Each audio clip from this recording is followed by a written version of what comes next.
Sa lahat pala na hindi nakakilala sa akin, ay hindi ko rin kaya kilala. Labo, pare-pareho lang tayo bago dito. Sobrado mo.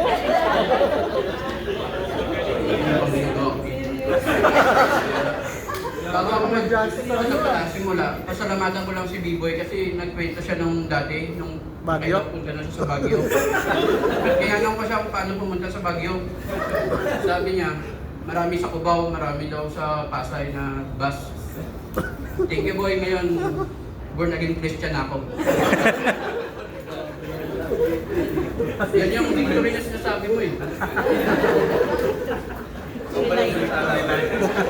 Ngayon, si Louie, thank you ya.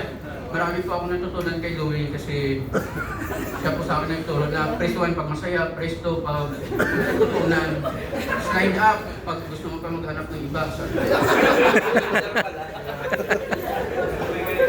Marami po ako natutunan dito sa Delsa, marami po ako nakakasama.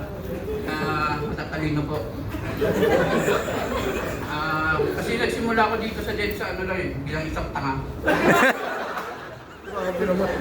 Kaya mukhang tama pong nalapitan ng tao. Pasensya na kayo. Grabe ka. Nawala tuloy ako. Natawa ko sa tawan. Sabi ko magsiseryoso ako eh. Pero hindi ko lang kaya. Papasalamat ko ako sa Delsa kasi yung Delsa na to, ito pong nagbigay ng kaalaman sa akin lalo na nung pandemic. Talagang ang Delsa subok na magandang kumpanya kasi yung pandemic, yung ibang kumpanya nagsara, maraming nawalan ng trabaho. Pero sa atin meron tayong nag-work from home. Yung kaibigan ko na yung balsamador noon, hindi niya mauwi yung trabaho niya. Kaya, sabi ko, Away sila ng music niya.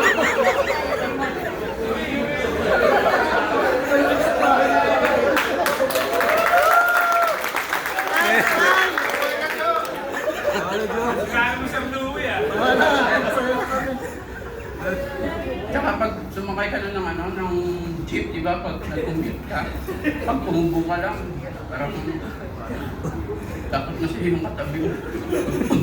Mapaparad, beatbox. Kaya wala eh, ganun talaga. Natatakot din sila eh.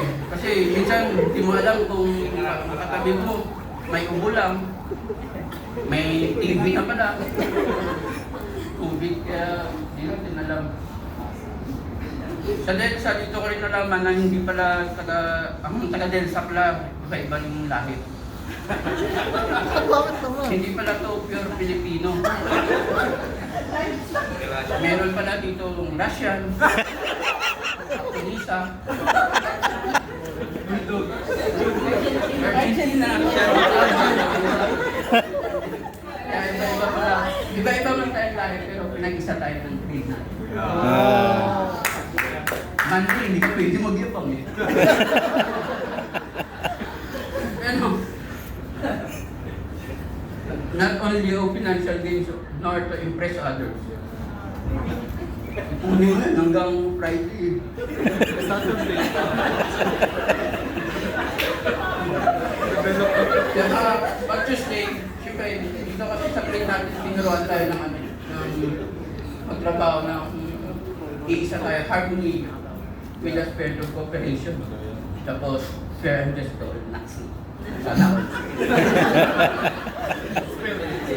Tapos, Wednesday naman, Wednesday, alam mo yung upa? Upa. Yeah. Dati kasi umuupa ako sa soldiers, mag-isa lang ako eh. Kaya, alone we are weak. Pag mag-isa talaga tayo, hihina tayo. Pero pag may asawa ka na, together we are strong, makakabuo kayo ng isang pamilya. Non-confident. Kaya, sa Tawa si Boss.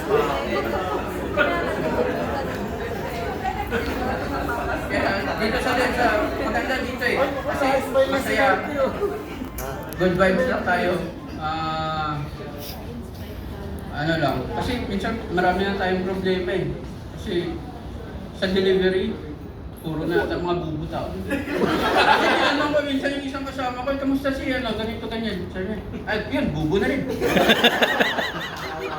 Pero natatapos naman nila ng trabaho, ang warehouse tsaka logistics. Naayos naman nila ang trabaho na deliver nila na maayos yung mga product. Kasi hindi naman talaga tayo ano, perfect na tao. Kasi tinanong ko lang si Chito eh, sabi ko to, mga bubo na daw tayo eh. Yung department natin, bubo na. Sabi niya, ang meaning ng bubo, sabi niya, Ano? bring out the best of ourselves.